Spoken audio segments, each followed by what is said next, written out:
C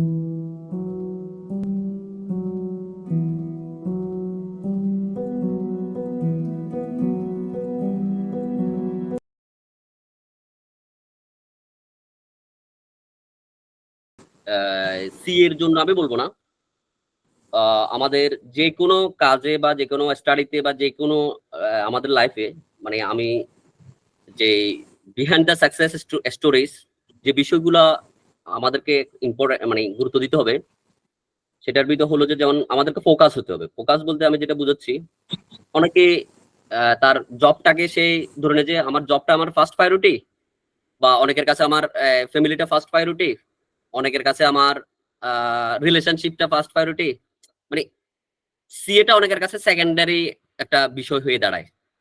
তো আমার কাছে কেন জানি মনে হয় সিএটা যাদের কাছে সেকেন্ডারি তাদের ক্ষেত্রে সফল হওয়ারটা অনেক টাফ। সে জব করলেও, সে যদি জবেও থাকে, তাকে বিশ্বাস করতে হবে সে একজন স্টুডেন্ট, সে একজন সি এর স্টুডেন্ট। তাকে এটা বিলিভ করতে হবে, তার ফার্স্ট পরিচয় হওয়া উচিত সে একজন সি এর স্টুডেন্ট। এই ফোকাস থেকে তাকে যদি সরে যায়, তাহলে তার কনসেন্ট্রেশনটা সরে যাবে। সেজন্য আমি যারা তো উইদিন দ্য ফার্মে আছে, তারা তো রেগুলার ফার্ম এনভায়রনমেন্টে থাকে, ভালো ফার্মগুলোতে তো একটা ওয়ার্ক এনভায়রনমেন্টে থাকে, পড়ালেখার এনভায়রনমেন্ট থাকে, এখানে প্রফেশনাল ডিসকাশনও হয়, অনেক কিছু জানা যায়। আর যারা জবে চলে যায়, সেখানে হয়তো বা প্রফেশনাল অ্যাকাউন্টেন্ট বা সিএ ব্যাকগ্রাউন্ডের একজন দুজন থাকে, অন্য কলিগদের সাথে একটা ফ্রেন্ডশিপ হয়, সেক্ষেত্রে প্রফেশনাল ডিসকাশন গুলো হয়তো বা কি হয়, কমে যায় আস্তে আস্তে, তাহলে ফোকাসটা তার থাকে না। তো আমার ক্ষেত্রে যেটা আমি আহ, করার চেষ্টা করছি, আমি যখন ফার্মে জয়েন করি, আহ, এর আগে আমি অনেক সোশ্যাল অ্যাক্টিভিটিস করতাম আমাদের লোক, গ্রামে বা উপজেলায় বা ইউনিভার্সিটিতে। আমি যখন ফার্মে জয়েন করি, তখন আমার একটাই পরিচয়, আমি একজন সিএর স্টুডেন্ট। আমি কারো কাজিনও না, কারো ফ্রেন্ডও না, আমি এলাকার কোনো ছেলেও না। আমার একটাই পরিচয়, আমি সিএর স্টুডেন্ট। তার মানে কি আমি একদম গড়কোনা হয়ে গেছি বা ব্যাপারটা সেরকম? ব্যাপারটা অনেকটা সেরকম, তবে একদম সেরকম না। যেমন আমার ফ্রেন্ডরা, যখন আমি ফার্মে ভর্তি হই, আমি ইউনিভার্সিটিতে একটু দুষ্ট প্রকৃতির ছিলাম, খুব বেশি একটা পড়ালেখা করতাম না, মানে অনেক বেশি করতাম না। তো আমার বন্ধুরা মনে করছে যে হয়তো আমি সাকসেস হতে পারবো না।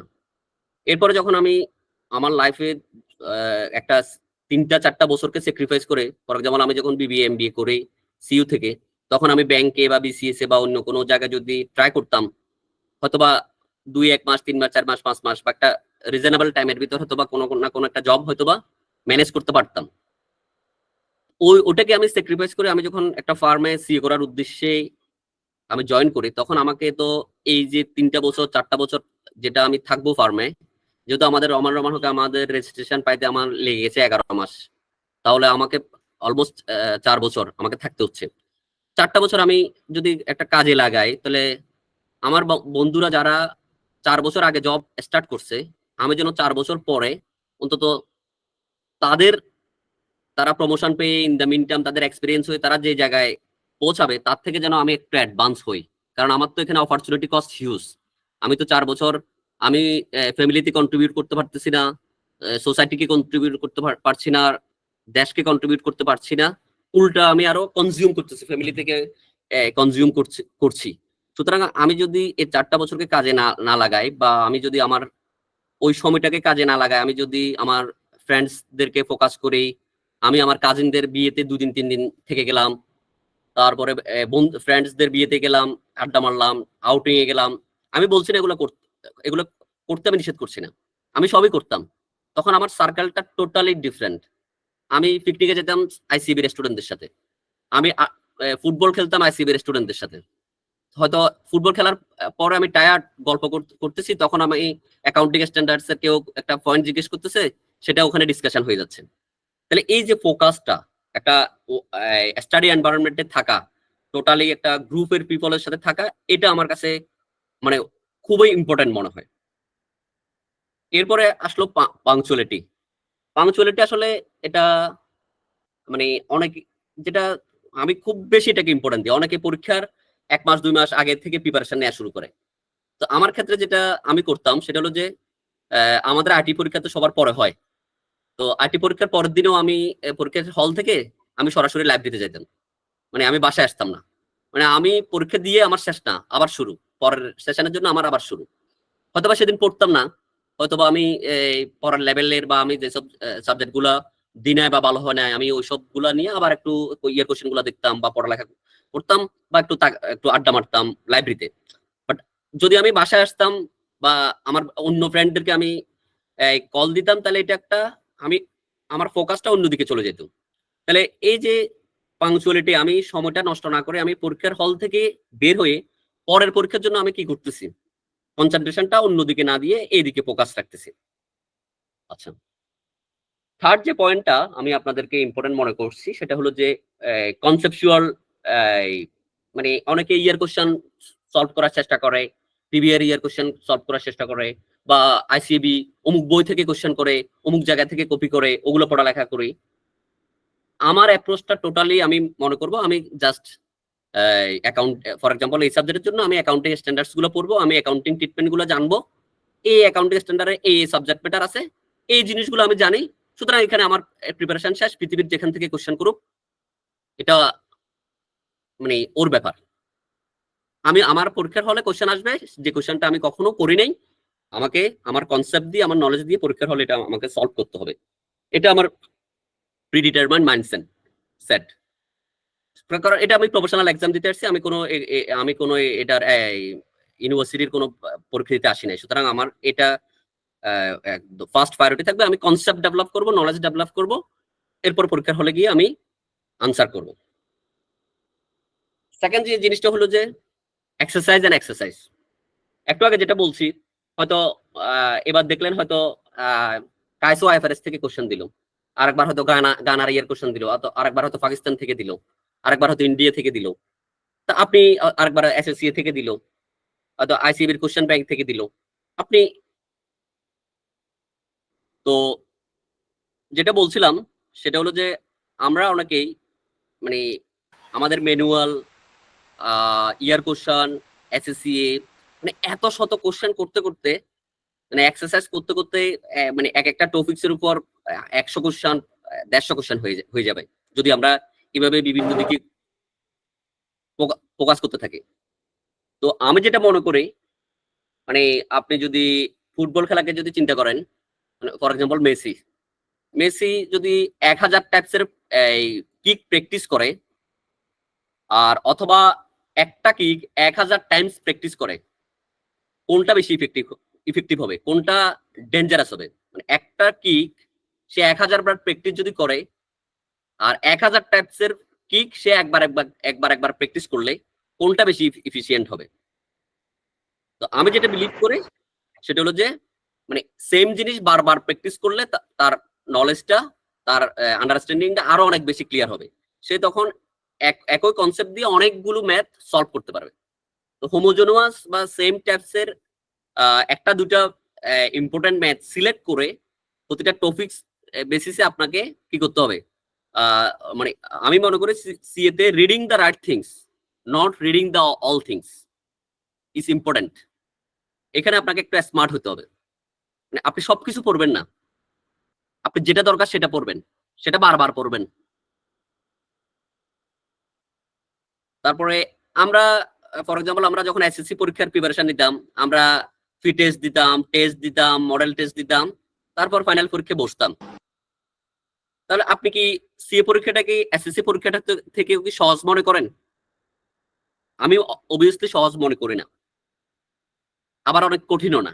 যদি আপনি এসএসসি পরীক্ষাটাকে যেভাবে যত্ন নিয়ে পড়ালেখা করতেন, যেভাবে যত্ন নিতেন, যেভাবে সিরিয়াসনেস থাকতেন, যেভাবে প্রতিদিন মাগরিবের পরে বা একটা নির্দিষ্ট টাইমে আপনি পড়তে বসতেন, যেভাবে আপনি ফোকাস থাকতেন, সেম জিনিসটা যদি আপনি সিএতেও ধরে রাখতে পারেন, এটা অনেক বেশি ইজি আমার কাছে মনে হয়।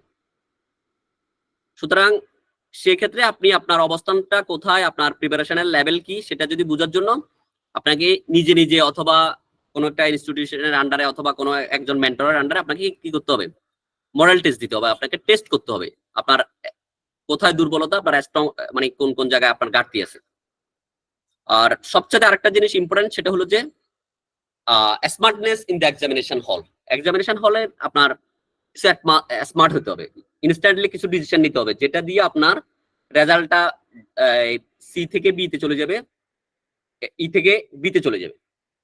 যেমন আপনি যে কোশ্চেন সেটা 100 মার্কের কোশ্চেন আসলো, তো অনেকে কি করে তাড়াহুড়ো, মানে তাকে খুব দ্রুত আনসার করে ফেলতে হবে, নাহলে সময় নষ্ট হয়ে যাবে।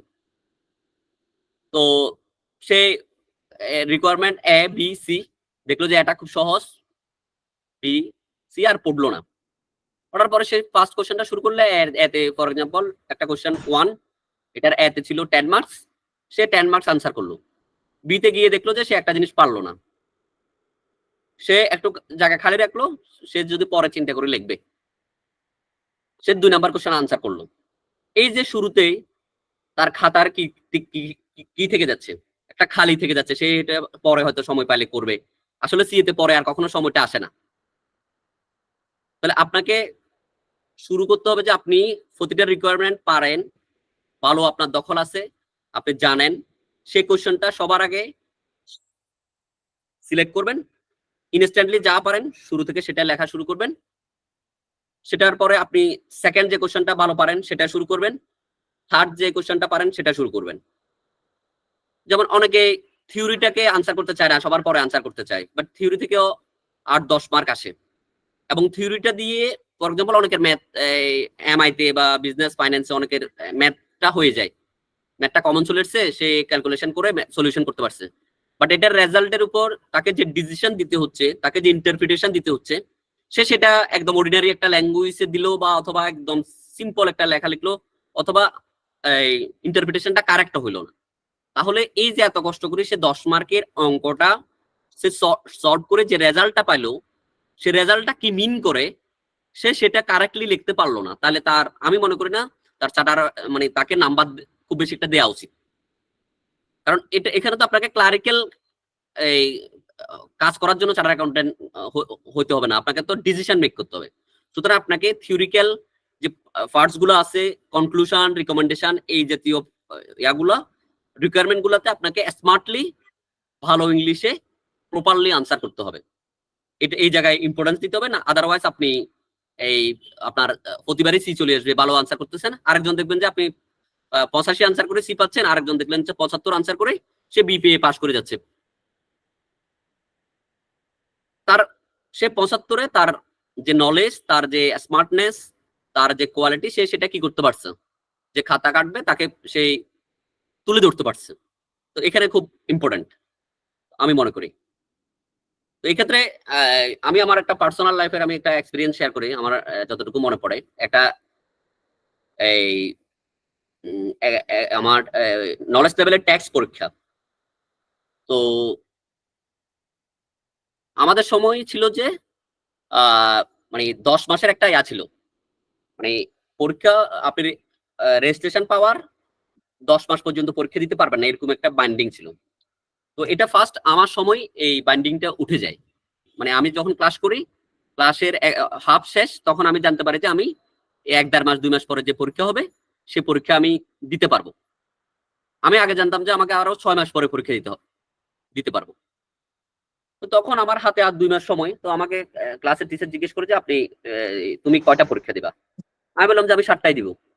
আমি তো যদি 7টা না দিই, আমি যদি 2টা দিই 2টা পাস করি, বা 4টা দিই 4টা পাস করি, আমি তো পরের লেভেলে যাব না, আমার তো সাবজেক্ট থেকেই যাবে। সুতরাং আমি 7টাই দিই, 7টাই দিয়ে যদি একটাও পাস না করি, আমার তো 7টাই পড়া হবে। আমার অ্যাপ্রোচ ছিল এটা। আমি প্রফেশনাল লেভেলেরও একসাথে 7টা দিছি, অ্যাডভান্সেরও একসাথে 3টা দিছি, আমি কখনো সাবজেক্ট রেখে পরীক্ষা দিতাম না। এটা ছিল আমার নিজের একটা টেকনিক্স। আর এখানে একটা সিনার্জেটিক বেনিফিটও আছে, মানে আপনি অনেকগুলো টপিকস আছে, ফর এক্সাম্পল আপনি যদি অডিটিং এবং অ্যাকাউন্টিং একসাথে পড়েন, তাহলে আপনার অডিট পরীক্ষায় যদি রেভিনিউ টেস্ট প্রসিডিউরস আপনাকে যদি অডিট প্রসিডিউর যদি লিখতে বলে, আপনি যে ভালোভাবে লিখতে পারবেন, আপনি অডিট করতে গেলে একটা ইনকোড্রাম গুলা ফলো করতে হবে, সেটা আমি চেক করতেছি কিনা। তারপরে performance obligation, over the period, অথবা at a point of time, এই যে ওয়ার্ড গুলা, সেগুলো যদি আপনি অ্যাকাউন্টিং না পড়েন, তাহলে আপনার অডিট এক্সামে এই জাতীয় ওয়ার্ড গুলো আসবে না, তাহলে ওটার মানটা খারাপ হয়ে যাবে। সুতরাং আপনি রিলেভেন্ট সাবজেক্ট গুলো একসাথে বসতে হবে, এটাও একটা ইম্পর্টেন্ট বিষয়। যেমন বিএস যারা দিবেন তারা এফএম একসাথে, বিএস এবং এফএম এগুলো রিলেটেড। তো যেটা বলছিলাম আপনাদেরকে, আসলে সিএতে শর্টকাট বলতে কিছু নাই, এখানে আপনাকে ইন ডিটেলস ঢুকতে হবে, একটু স্মার্ট হতে হবে এবং ফোকাস থাকতে হবে। আমাকে চার্টার্ড অ্যাকাউন্ট্যান্ট হইতেই হবে এবং আমি একজন সিএর স্টুডেন্ট। আমি যেটা জব করি সেটা আমি আমার ক্ষুধা দিয়ে বাড়ানোর জন্য করি, কিন্তু আমার মেইন পরিচয় হলো যে আমি একজন সিএর স্টুডেন্ট, আমাকে চার্টার্ড অ্যাকাউন্ট্যান্ট হইতে হবে। নাহলে আমি যদি চার্টার্ড অ্যাকাউন্ট্যান্ট হইতে না পারি, আমি যদি সিসি হই, আমার বুড়া বয়সেও আমার ছেলেদেরকে আমার মেয়েদেরকে আমাকে বলতে হবে আমি সিএ শুরু করছিলাম, শেষ করতে পারি নাই, এতটুকু পড়ছি। তাহলে এই যে একটা কষ্ট, আপনার দীর্ঘশ্বাস আপনার শেষ বয়স পর্যন্ত থেকে যাবে, সেটাকে থেকে পরিত্রাণ পাওয়ার জন্য হলেও আপনাকে কি করতে হবে, আপনার ফার্স্ট যেই পরিচয় আপনি একজন চার্টার্ড সিএর স্টুডেন্ট, আপনার স্বপ্ন চার্টার্ড অ্যাকাউন্ট্যান্ট হওয়া, এটা থেকে আপনাকে কি হওয়া যাবে না, এক বিন্দু চড়া যাবে না। আর টাকা আসবে, ওটার পিছনেও খুব বেশি একটা ছুটার দরকার নাই। গার্মেন্টসের মেয়েরা 14,000 টাকা বেতন পেয়েও সংসার চালাচ্ছে, 15,000 টাকা বেতন পেয়েও সংসার করতেছে।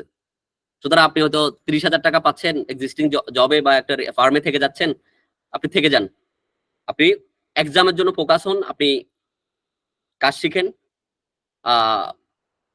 প্রিপারেশন নেন। অন্য কোনো কিছু, কেউ দেখি যে এলএলবি করে পাশাপাশি, কেউ অন্য কিছু করে, এত কিছু একসাথে দরকার নাই। সিএর স্টুডেন্ট আপনি এটাকে ফোকাস রাখেন এবং এটার উপর আপনি কি দিবেন, কনসেন্ট্রেশন দিবেন এবং ডেডিকেটেডলি বিশ্বাস করবেন আপনি পারবেন এবং আপনি করবেন। আর যারা এটাকে সেকেন্ডারি হিসেবে সংসারের পাশাপাশি অথবা চাকরির পাশাপাশি অথবা অন্য কিছুর পাশাপাশি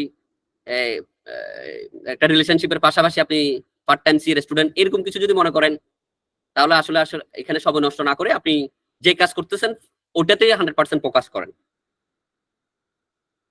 এটা হলো যে আমার সবার প্রতি একটা অনুরোধ, আপনি এই ব্যাপারে একটু ডেডিকেশন এবং আপনার যে প্রায়োরিটি এটাতে যেন কোনো কম্প্রোমাইজ না হয়। তারপরে